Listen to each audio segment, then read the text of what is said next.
हर हर महादेव दोस्तों। आज इस वीडियो में हम बात करेंगे नागा साधु के बारे में। महाकुंभ के बाद कहाँ चले जाते नागा साधु, जानिए नागाओं की रहस्यमय दुनिया के बारे में। महाकुंभ मेला जो दुनिया का सबसे बड़ा धार्मिक आयोजन है, हर साल 12 साल में आयोजित होता है। इस दौरान लाखों श्रद्धालु और साधु संत गंगा नदी के तट पर एकत्रित होते हैं। इनमें सबसे ज्यादा आकर्षण का केंद्र नागा साधु होते हैं। नागा साधु का जीवन, उनकी तपस्या और उनकी रहस्यमय दुनिया हमेशा से लोगों के लिए जिज्ञासा का विषय रही। लेकिन क्या आपने कभी सोचा है कि महाकुंभ के बाद ये नागा साधु कहाँ चले जाते हैं? आइए इसके लेख में नागा साधु की जीवन शैली, उनके रहस्य और उनके आश्रमों के बारे में विस्तार से जानते हैं। नागा साधु कौन होते?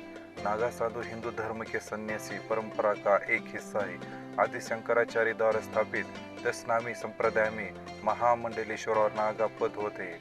महामंडलेश्वर पदवी प्राप्त साधु धर्म प्रचार प्रसार का कार्य करते हैं, यानी उन्हें शास्त्रों का ज्ञान रखना होता है।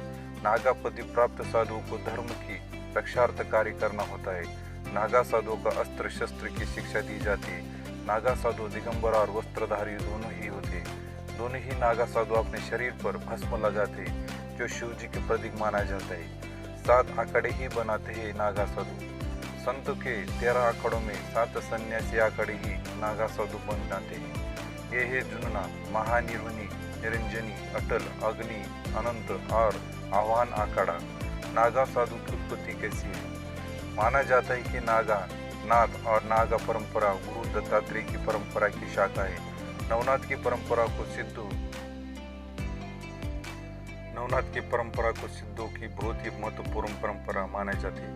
गुरु मच्छंद्रनाथ, गुरु गोरखनाथ, साईनाथ बाबा, गजानन महाराज, कनिपनाथ, बाबा रामदेव, तेजाजी महाराज, चौरंगीनाथ, गोपीनाथ, चुनखरनाथ, भृतहरि, जालद्रिपा आदि घूमकड़ी नाथों में ज्यादा रही। नागा बेड़ा, नागा सन्यासियों के आंकड़े आदि शंकराचार्य के पहले भी थे, लेकिन उस समय इन्हें आंकड़ा के नाम से नहीं पुकारा जाता था। इन्हें बेड़ा अर्थात साधुओं का जत्था कहा जाता था। साधुओं के जत्थे में पीर और तदवीर होते थे। आंकड़ा शब्द का चलन मुगल काल से शुरू हुआ। नागा शब्द की उत्पत्ति के बारे में कुछ विद्वानों की मान्यता है कि यह शब्द संस्कृत के नागा शब्द से निकला है, जिसका अर्थ बाहर से होता है, और इस पर रहने वाले लोग पहाड़ी या नागा कहलाते। कच्चादारी भाषा में नागा से तात्पर्य युवा बहादुर लड़ाकू व्यक्ति से लिया जाता है।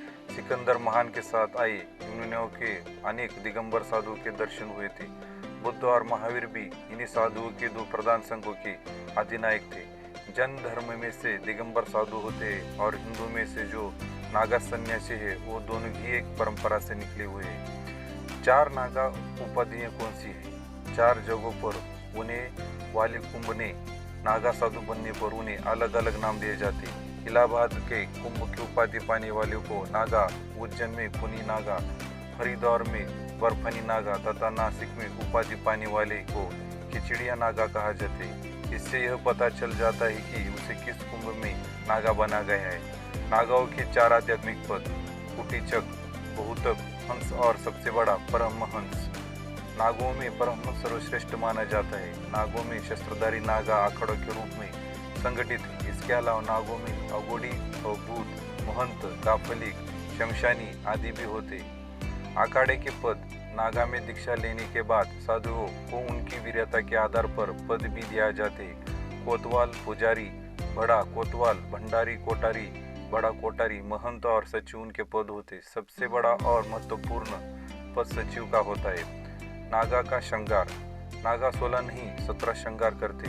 लंगोट, भूबत, बदन में भूपति का लेप, चंदन, पैर में लोहे या डिटर चांदी का कड़ा, अंगूठी, पंचकेश, कमर में डुल्लू की माला, माथे पर रूली का लेप, कुंडल, हाथों में चिमटा, डमरू, कमंडल, गुथी हुई जटाएं और तिलक, काजल, हाथों में कड़ा और बाहों में रुद्राक्ष की माला श्रृंगार में शामिल होते हैं।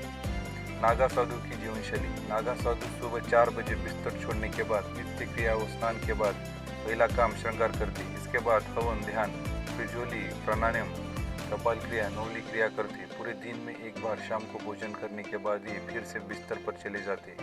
नागा साधु अपना पूरा जीवन तपस्या और साधना में बिताते हैं। साधु सांस्कृतिक मोह माया से दूर रहते और अपने जीवन ईश्वर की भक्ति में समर्पित करते हैं। ये साधु गुफाओं, जंगलों, आश्रम या हिमालय की ऊंची चोटियों पर रहते हैं। महाकुंभ में नागा साधु की भूमिका। जब कुंभ, अर्धकुंभ, पूर्ण कुंभ या महाकुंभ प्रारंभ होता है तभी ये नागा साधु संत अपने मुख्य स्थान से निकलकर कुंभ स्नान करने आते हैं। कुंभ का मेला असल में सभी साधु संतों की संगम होता है। यहाँ पर एकत्रित होकर एक दूसरे के अनुभव शेयर करते हैं। नागा जनता से दूर रहते लेकिन मंडलेश्वर जनता को उपदेश और धर्म का ज्ञान देते। नागा साधु अपने गुरु की आज्ञा से ही कुंभ में 17 तरह के श्रृंगार करके रहते हैं, अन्यथा आम दिनों में वो आम जनता की तरह ही रहते। नागा साधु का मानना है कि महाकुंभ के दौरान गंगा स्नान करने से मोक्ष की प्राप्ति होती है, इसलिए गुरु की आज्ञा से वो कुंभ में आते। नागा साधु का रहन सहन, उनकी तपस्या और उनके रहस्यमय दुनिया हमेशा से लोगों के लिए आकर्षण केंद्र रही है। महाकुंभ दौरान नागा साधु के दर्शन करने के लिए लाखों श्रद्धालु आते। इनका दर्शन और आशीर्वाद से जीवन के संकट दूर हो जाते। शाही स्नान से पहले नागा साधु पूरी तरह जस दहज कर तैयार होते और निडर अपनी इष्ट की प्रार्थना करते। नागा संत के मुताबिक लोग की गंगा स्नान करते हैं, लेकिन नागा संन्यास शुद्धि करने के बाद शाही स्नान के लिए निकलते हैं। महाकुंभ के बाद नागा साधु कहाँ चले जाते हैं? आम जीवन में लौट जाते हैं नागा साधु। नागा साधु के 17 तरह के श्रृंगार साथ लोग इन्हें नग्नावस्था में कुंभ में देखते। कुंभ का समापन के बाद नागा सन्यासी अपने गुरु की आज्ञा से पुनः एक ही कपड़ा धारण करके आम लोग की तरह मठ, मनी या आश्रमों में रहते। वे कहीं नहीं जाते, वे जहाँ से आते हैं पुनः वही लौट जाते। लौटने के बाद वो जिस तरह से कुंभ में नजर आते वैसे वो आश्रम में नहीं रहते। आश्रम में उनका सामान्य विषय होता है। कुंभ में तो उनका कल्पवास करके कठिन साधना करना होती है, इसलिए वे नग्न रहते और एक दूसरे संत से मिलकर मोक्ष मार्ग की चर्चा करते। नाना साधु आखड़े के आश्रम और मंदिर में रहते हैं। कुछ तब के लिए हिमालय या ऊंची पहाड़ों की गुफाओं में जीवन बिताते। आखाड़े के आदेशानुसार ये पैदल भ्रमण भी करते हैं। इसी दौरान किसी गांव की मेयर पर झोपड़ी बनाकर घूमी रमाते। नागा साधु आमतौर पर हिमालय, जंगल, आश्रम, मठ, मनी, गंगा के तटों, काशी, उज्जैन, हरिद्वार और नर्मदा किनारे जैसे तीर्थ स्थलों में जाकर ध्यान की साधना करते।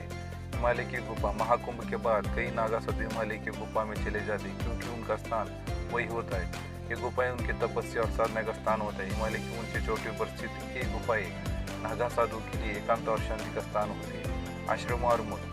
कुछ नागा साधु महाकुंभ के बाद आश्रम और मठ में लौट जाते। ये आश्रम और मठ देश के विभिन्न हिस्सों में स्थित है। इन आश्रमों को नागा साधु अपना जीवन तपस्या और साधना में बिताते हैं। जंगल और एकांत। कुछ नागा साधु महाकुंभ के बाद जंगल और एकांत स्थानों में चले जाते क्योंकि उनके आश्रम, मठ या मनी जैसे स्थान वही होते। ये स्थान उनके लिए तपस्या और साधना का स्थान होते।